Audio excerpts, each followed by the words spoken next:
Alors, pour rappel, la drépanocytose est une maladie héréditaire de l'hémoglobine, c'est-à-dire du sang, des globules rouges, et donc qui peut atteindre tout le monde, aussi bien l'enfant, l'adulte, etc. Tout ça là, ok? Mais, comme je l'ai dit, c'est une maladie héréditaire, donc on naît avec, c'est-à-dire on l'hérite des parents. Et souvent, donc, on a l'habitude de le dire, cette maladie peut se manifester sous plusieurs formes. On a ce qu'on appelle les traits drépanocytaires. Les traits drépanocytaires, AS, souvent, ces individus-là sont porteurs. Ils ne sont pas malades. Ils portent le gène et ils le transmettent. Par contre, on a ce qu'on appelle la maladie drépanocytaire elle-même, ou syndrome drépanocytaire majeur, où on peut retrouver les SS, les SC, les S-bêta-thalassémie. Ces individus-là sont véritablement malades et nécessitent forcément un suivi médical. Sinon, il peut y avoir une morbidité et une mortalité qui est assez élevée. Donc, globalement, c'est ça. Donc, comme principale manifestation, ces enfants, en tout cas, qui ont la maladie drépanocytaire SS ou SC ou S-bêta-thalassémie, vont faire souvent des infections, beaucoup d'infections.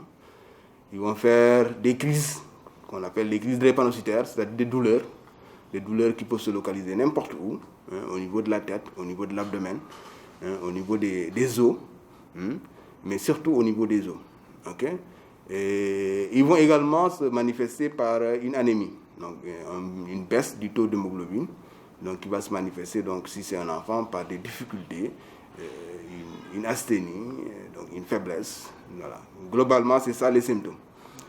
Okay? Alors, donc, comme je l'ai dit, effectivement, lorsqu'on a ces syndromes drépanocytaires majeurs, il faut impérativement un suivi parce que sinon, l'enfant peut mourir avant d'atteindre l'âge de 5 ans.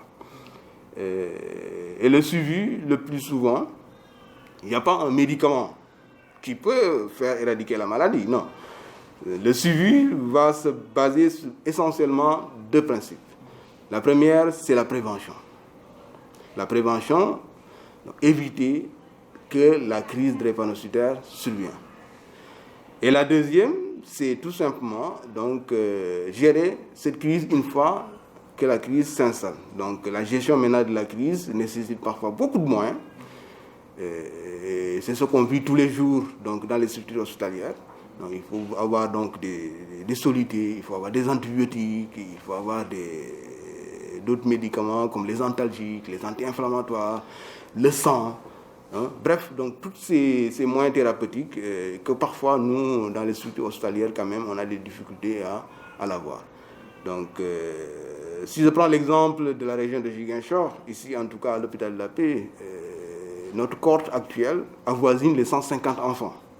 Imaginez-vous 150 enfants qui doivent être suivis avec des ressources humaines assez limitées. Donc c'est pour ça qu'à chaque fois, on attire l'attention sur la formation des jeunes pour que les jeunes puissent se former surtout dans ces domaines assez poussés, en hématologie clinique, okay, pour améliorer la prise en charge de ces enfants.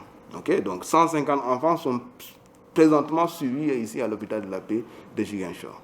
Okay? Heureusement que je ne suis pas le seul pédiatre qui s'en occupe. Il y en a d'autres pédiatres qui sont là avec moi et qui, tous les jours, donc, œuvrent pour une meilleure qualité de vie de ces enfants. Oui, ça nécessite effectivement beaucoup de moyens, comme tu le dis, parce que déjà, dès qu'on fait le diagnostic, il faut mettre en place un programme de suivi. Et ce programme de suivi, donc, il faut que l'enfant vienne régulièrement au rendez-vous. Donc, qui dit rendez-vous dit achat de tickets.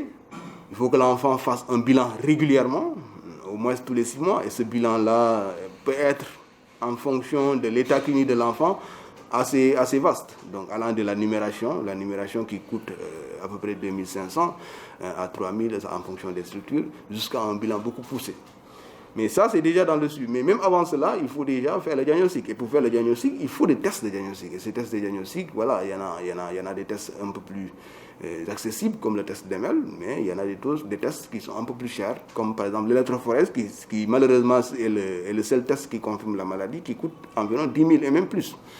Okay? Donc, ceci rend souvent les difficultés qu'on a en pratique, à cause de tout le coût qu'il y a derrière.